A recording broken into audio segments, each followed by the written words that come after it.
if the SJP government comes into power, will they take action against those responsible for the bond scam? So there's nothing that we can do. We can go out of our way and do. It's the judiciary which has to take the Aegis department, and they have to take action. So it is not up to us as a government. All what we can do is we can put the system, we can put the right people in the right places. So they have to. We can't take law into our own hands. Somebody says people don't even understand what the bond scam is. Yeah, but And people have no clue. So does that indicate that it's not a scam? It's not the scam. Maybe there are certain areas where it's a scam. Not bond scam is not a scam. So you have to go by step and find out what exactly was the scam. There was inside information which was then you have to find out if you there. Well, you just say that. Oh no, I actually had a conversation with Dr. Harsha De Silva. No, you can have conversations with anybody. That Dr. Harsha De Silva's interpretation on that. If there were inside information, the courts they dealt with that. Then the courts must deal with that. No. Spoken about a lot in Parliament. Even the opposition leader recently made a statement saying that he believes it was a huge scam which costed the country a lot. I think a lot of people use it politically without really understanding. I would say.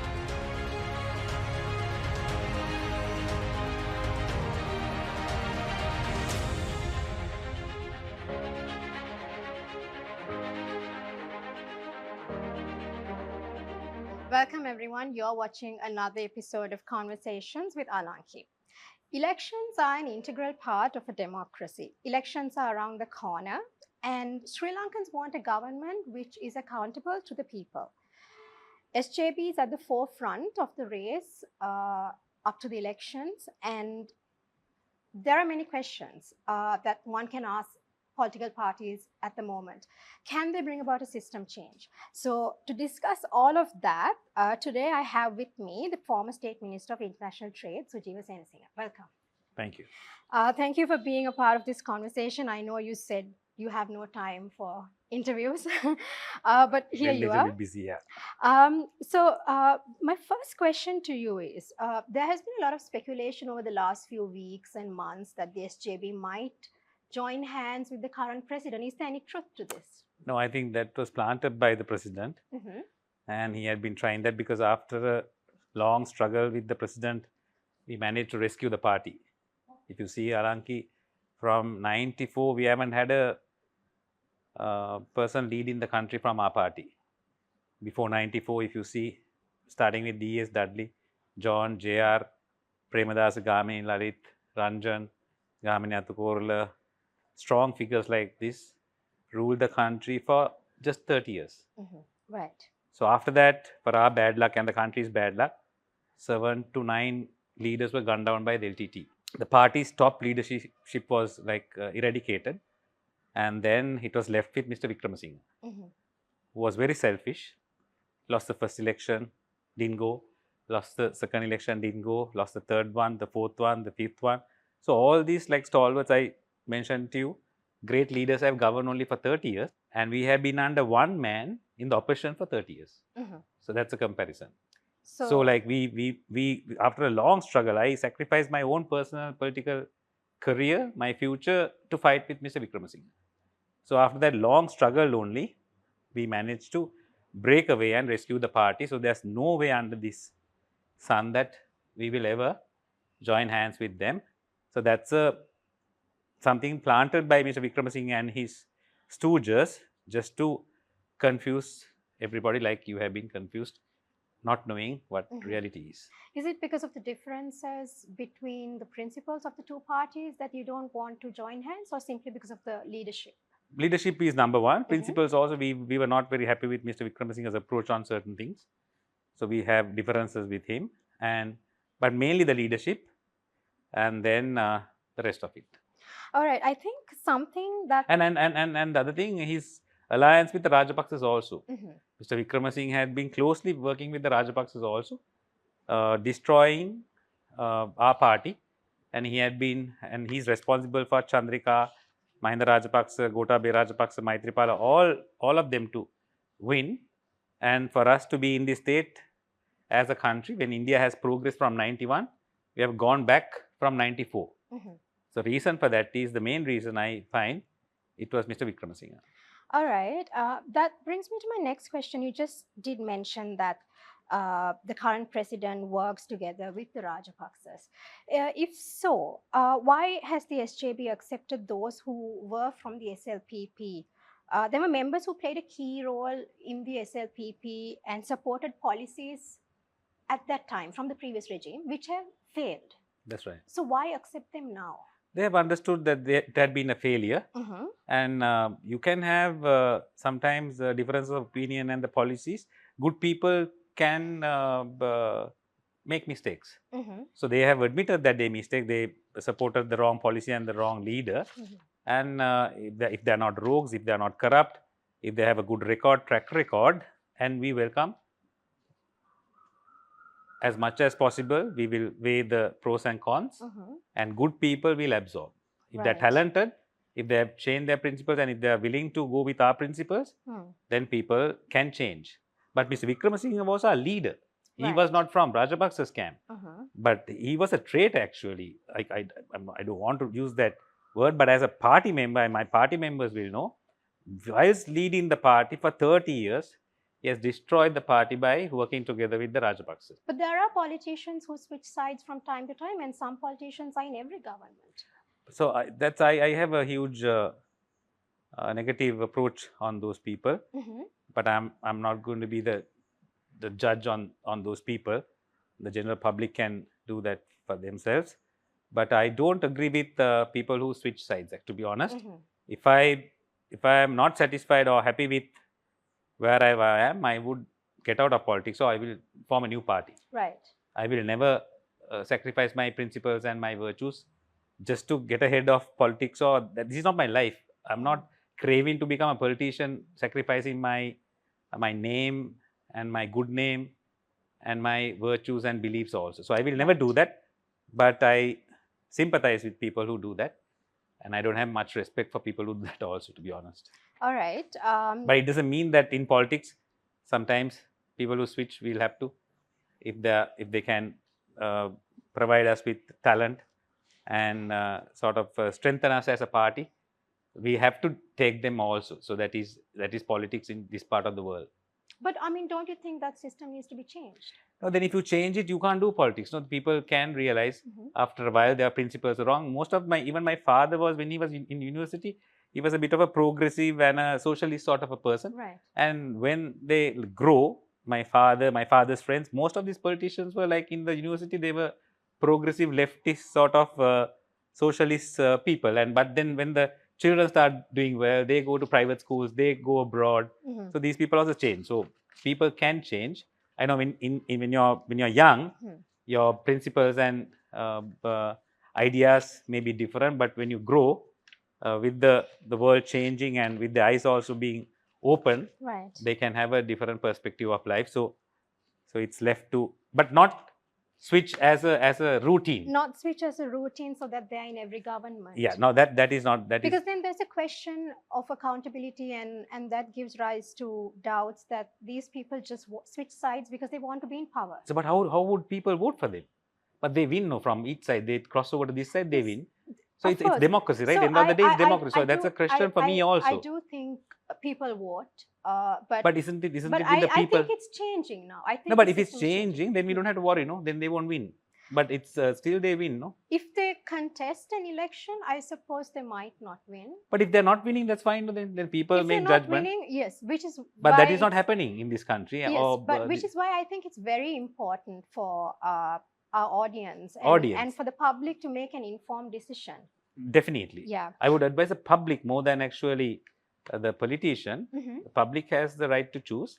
So I would urge the public to make sure that you choose principled people. Right, absolutely. Who are with one principle, one idea, and one word. Yeah. And which I admire. I want people also to take that into consider that when it must be a huge part of their voting consideration. Right. Moving on to my next question, you just said the SJB is the UNP.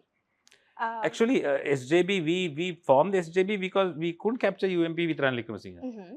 He would never leave until the last day. Even now, with a 0 seat in Parliament, with a bonus seat came in. Even now, he has changed the constitution of the UNP, taken that power to a small unit, and he remains as the leader. Then I have told everybody he would never leave. So he would only leave, I think, the UMP with his, most probably with his demise. All right. So we had no other alternative but to form this party. So now it's SJB, and one day I'm hoping that we can bring these parties together under our umbrella and make it one party. Okay, so if the UNP and the SJP are pretty much the same, does it mean that the economic principles of the two parties are the same as well? No, the leader is different. No, Ranil Wickremesinghe is different, and he's Right. working with the Rajapakses. Now he has mixed signals and mixed approach on certain things, and we were not anyway satisfied with him. I can give you a lot of examples. While we were in government with him, I disagreed on a lot of things with him, and especially to eradicate corruption. I had a very strong opinion on that, but he was working in cahoots with the Rajapakses and other ministers also. He placed them so the Rajapaksas would be kind of protected. So I was very much against him from the inception. UMP as a party, I think, yes, we do. But with Wickremesinghe, it's a different party altogether.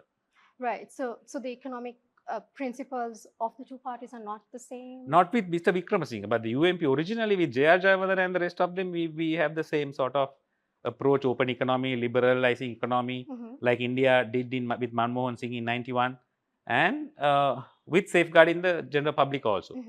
So we'll take lessons also from our leaders, and if they have gone wrong in certain areas, we'll try to correct them. Right. As much as we protect the people, we want it to be liberalized so that people have the freedom to develop and develop the country, whilst them developing themselves as business and entrepreneurs. Okay, and another question I actually want to ask you is the current governor of the central bank and several economists that I've had on my show have stated openly that change in the current policies, especially the regulations and recommendations of the IMF, it might be detrimental to the economy and that we might even lead to another default. No, certain principles by the IMF we would agree, but it's just that I have to tell even the governor and that's one criticism we have over them. They would agree on all the suggestions made by the IMF. You don't have to do that. Right. IMF they are normally like a debt collector. They'll give you a loan and they'll give you the principles how to collect the debt. But then you can tell them we are running a country and you need safeguards, you need protections. Education is important, health is important. You have to always bargain with them. What Mr. Wickremesinghe does, if it's a foreign, if it's a Western leader, he always with open arms, he agrees on all the terms and conditions they put on to him. And that is one criticism I had with him even when we were in government. So I can give you so many examples like that. So governor will follow Mr. Wickremesinghe's rule, his thumb, and that is wrong. So you have to, most of it is correct, but there are certain things that you have to kind of bargain with them and get the best out of them for the country to suit our country also. So if you could bargain with the IMF, what would you bargain about? I would bargain about the taxes. They want us to bring all sorts of taxes. If you curb the corruption, you can save a lot of money. Right. So number one is curbing corruption and taking you might not be able to change the whole country in one day, but if the leader is straightforward and his team is straightforward, definitely about 70 to 80% you can correct it. Then the officials, then what they have got used to, these customs, inland revenue, all these places also have to change. Their mindset also has to change. That will take time, but once the leader and the rest of the team is kind of clean and then zero tolerance for corruption, then we will be able to save a lot of money from that. We don't have to put all the burden, property taxes and then inheritance taxes. These taxes are not in India, these are not in other Asian countries also. Right. So we have to be careful. We just can't do everything that they tell us to do. We might not be able to follow all of that, the terms and conditions that they give it to us. So we must think of other avenues where else you can save money, where else you can make money. Widening the tax bracket is okay. We have only about 1 million taxpayers, but if you widen tax base to about 2 million, right, I think that with that you can kind of put it back to the right track, the country. People want a government that will actually walk the talk, Right. not just because everyone talks about corruption and Yeah. eradicating corruption, but most It's of a very these, attractive topic now. yes, and most of it seems to be just promises. Yeah. In the past, these promises have not been fulfilled. They've just been mere election promises. So I actually had a conversation with Dr. Harsha Disova, where he actually said that in the SJB, I mean, in its blueprint, the SJB provides that some of the first measures which would be taken by SJB government would be measures to eradicate corruption. Yeah. So how would the audience or watching this or the public know that the SJB will really walk the talk? I think the first example is Mr. Premadasa. Mm-hmm. He's maybe 55 or 56. And if you take his track record, zero tolerance for corruption. And so many people kind of fund him for his social welfare programs. Mm-hmm. And you see, I don't have that talent, and not many politicians also have that talent. But he has that, like, he's very pushy also. And he gets people to kind of, and that is because he's zero tolerance for corruption, and people know that he's a genuine and a clean person also. Mm-hmm. So leader, so we have the confidence on the leader. Okay. So then if you take, as you said, Harsha, Iran, Ranjit, myself, Harshana, so many, I can give you so many names. Young breed of politicians, which actually we want to follow our predecessors, which we were proud of, people like J.R. Jayawardena, Gamin Sinayaka, Lalitha Mudali, Ranjan Vijayaratna. And if you take their track record also, they have proven that they delivered when it mattered. I mean, yes, it is very important to eradicate corruption because that has been one of the key issues that led to the Aragale. Not everyone in government is. No, but that's the thing. You have to, that's Alanki, one more thing the general public has to, relativity. Right. You can't create the heaven here. Right. But it's relativity. End of the day, it's a comparison. Mm-hmm. So if you are compared to the old regimes and the governments, and if you are 80%, 90% better than them, then we might have, you can find with us also, you might say this minister was a bit shady. Mm-hmm. So out of 20, 30 ministers, you can say 3 ministers are bad. So then definitely we'll take action against those ministers. But it has never happened for the last 30 years. We were never in power. Mm-hmm. We never managed. But if you take the example that I given you, the names, there are no allegations against them, and there have not been a single allegation in my ministry, even by the JVP.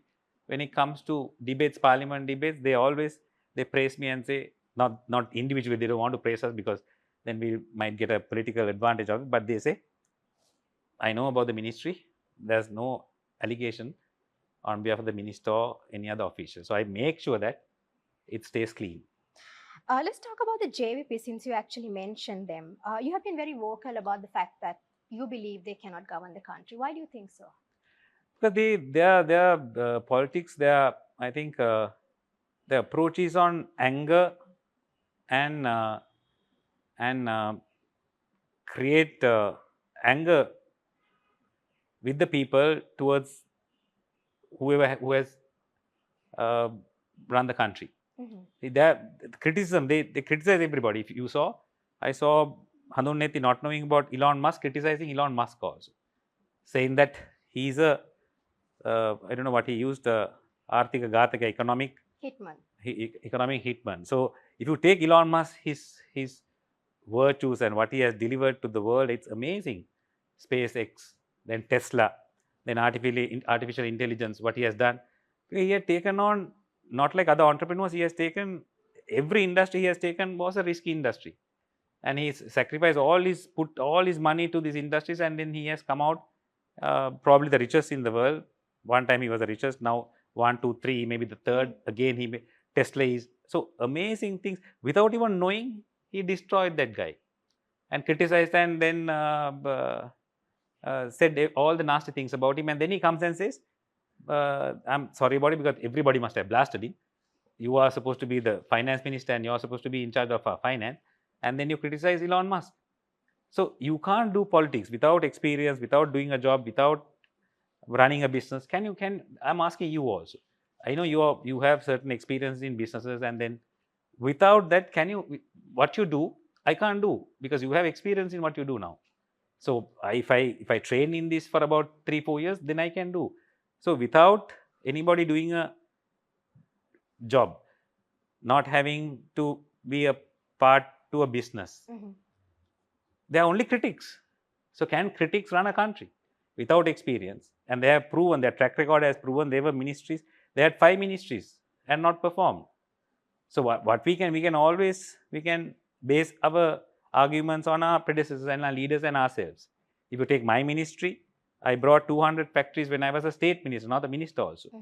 And that was actually stopped by Malik Samaravikrama and Ranil Wickramasinghe. And they said, don't report to Sujeewa Senasinghe, report to me, because they were jealous, envious of me, because I was always taking on Mr. Wickramasinghe. So 200, then it's in Millania. I got the land cleared. I got the land vested, 400 acres, $500 million investment from Rojana, from Thailand. So they wrote to us and said that we were always dealing with Mr. Senasinghe and he was very clean. And then we want to deal with Mr. Senasinghe. We don't like ambiguity. Our partners are Japanese, Nippon, and we are withdrawing from your country if you force us to work with Mr. Malik Samaravikrama. And they left our country. And I have the letter also with me. So we have a proven track record. So these are the things that we can talk about being a state minister and a non-cabinet minister within such a short period. So I don't think JVP can even give one example that where they have performed. And even when he was charged of the anti-corruption team during the good governance, what he did, he collected the files and went home and then started shouting. He could have taken action. All the police, he had all the powers to take action against anybody that he wishes to, but they didn't do. So we have a proven track record that they are not efficient, and that's my only criticism. And they govern with hatred, and anybody criticizes them, they will attack. Their biggest enemy is Sujeewa Senasinghe. Why? Because I criticize them, not in a bad way, not in a personal way. I criticize their policies and their politics, but their number one target is Sujeewa Senasinghe. Because why? JVP's doctrine always have been, people who are against us, if you know the history, you might not know the history, you were not there. I remember I was small. Anybody who went against them, they were eliminated. So even in the government, if they are corrupt and if they are friends, they protect them. And they are very good friends with Mr. Wickramasinghe and Malik Samaravikrama. And they were their biggest critics 10 to 15 years ago. But there are other ministers also who are really corrupt, but they are best friends. Anybody who criticizes them is the enemy. So that is not good politics. Regardless of what you say about the NPP, some surveys have indicated that NPP is leading. And how is it that, at one point they were just 3%, and now there's clearly a shift? What is the reason for this shift? People are struggling. So people may not have the patience or the intelligence to understand why this happened to them. The electricity bill is about 6,000 in a normal, very sort of, their income may be about 35 to 40,000. The electricity bill is about 6,000, which was about 800 earlier. Water bill must be about 3,000 to 4,000. And once you pay those two bills, how do you eat? How do you send your children? How do you buy books? So people are angry. People are really, really frothing mad. And that anger, what JP is doing is saying the last 70 years, which is not true. Mahavali, Victoria, Kotmale, Randanigala, all these reservoirs. And we have even electricity we buy for about 10 rupees a unit, hydro. And all those were made by the UMP. And if you take the 200 garment factories which were started by us, and that brings us about probably about 5 to 6 billion, $5 billion per year. So those are, and most of it, our income is based on whatever great leaders have done in the past. So, but people are blind, and after all what I said about Gotabaya Rajapakse, people were blind and they followed him. And this is Gotabaya too. Ask them, how do you going to run a small boutique or a, what is this, keys or what do you call them? Supermarket. Give them a small supermarket and tell them how to run it. And when I brought that example, Handunetti was really mad with me, saying that he had made me, I said, you put him as the who's in the counter? Cashier. Cashier. I put him as a cashier because I was a cashier in the US. I worked for 7-Eleven. And I'm not ashamed to say that. Right. And he says, who the hell is he to put me into the cashier? I said, I gave example. Put Andrew Kumar as the manager. I'm saying if they make a profit and if they show success, I will even vote for them. I'm only giving you example. Right. First, run a small. If you don't have, I have done so many businesses in my life. I came to Colombo. I didn't take anything from my father. My father was quite well off, and I achieved everything on my own. I did a lot of businesses in Colombo before I started politics, and while being in the opposition also, I did businesses, a lot of businesses, and that's how I achieved. That's how I have the independence, economic independence, what I have. So, do they have? The belt is given by somebody, trousers is given by somebody, shirt is given from somebody, and they all want from somebody. And can you develop a country by taking from others? It doesn't work that way. I think it's very important for our audience to actually know where each political party stands before they actually make an informed decision. Moving on to the final question. Just today, as we speak, the Supreme Court invalidated the presidential pardon which was granted to a murder convict by former President Maithripala Sirisena. What are your views on a president granting a pardon to a murder convict? I think I'd rather not speak about if the Supreme Court has made a decision on that.